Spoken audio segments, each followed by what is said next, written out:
Most of neutral college football fan bases out there agree with Vegas that this could be the week that TCU falls. They go to Texas. The Longhorns have been playing it down to their competition. They've also been playing pretty much up to their competition. Should be a good one in Austin.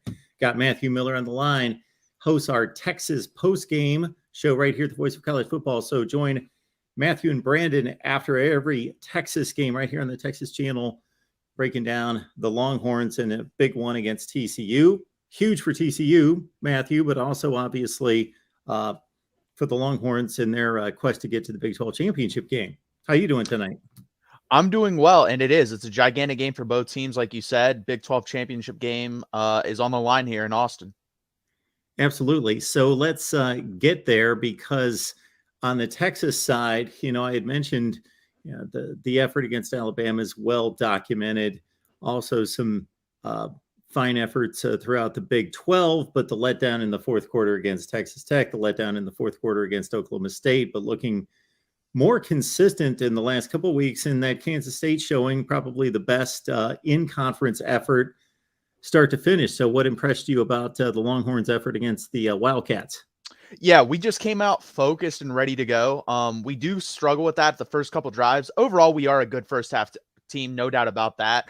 But the running game also was very obviously evident with Bijan Robinson going off for over 200 yards. He's gone over 100 yards for the 7 straight games. I believe he's had a touchdown 7 straight games. He's played phenomenal this year. I don't think he's getting enough Heisman praise. I think he should be in the conversation. I think he's a top 5 Heisman candidate. And I think if he goes off on TCU like he's capable of, I think he will start to be put in that conversation, since this is a night game in Austin with Big 12 championship implications.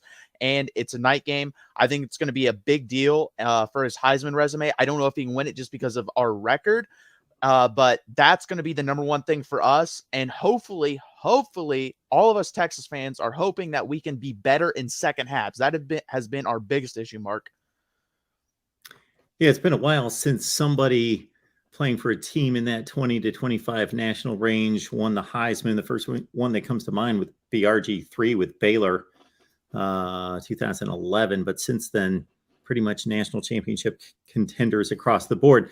209 against Kansas State. He had a string of 100, 150-yard type days before that. Is the offensive line helping him out more than they had in the past? 100%. This is the best offensive line we have had here since probably the 2018 Sugar Bowl. For sure. That's the last team. And then before that, that's probably the 2009 championship team that lost to Alabama. That's realistically the last time we've had an offensive line this good, or like I said, 2018. Kelvin Banks, the 5-star coming in, playing left tackle, has been phenomenal. Other than the one game versus Oklahoma State, he struggled. But let's be honest here, that whole team struggled in that game. Quinn Ewers, under 50% completion percentage in that game. The offensive line, like I said, struggled. Cole Hudson is also a freshman starting on the offensive line. He's been pretty good.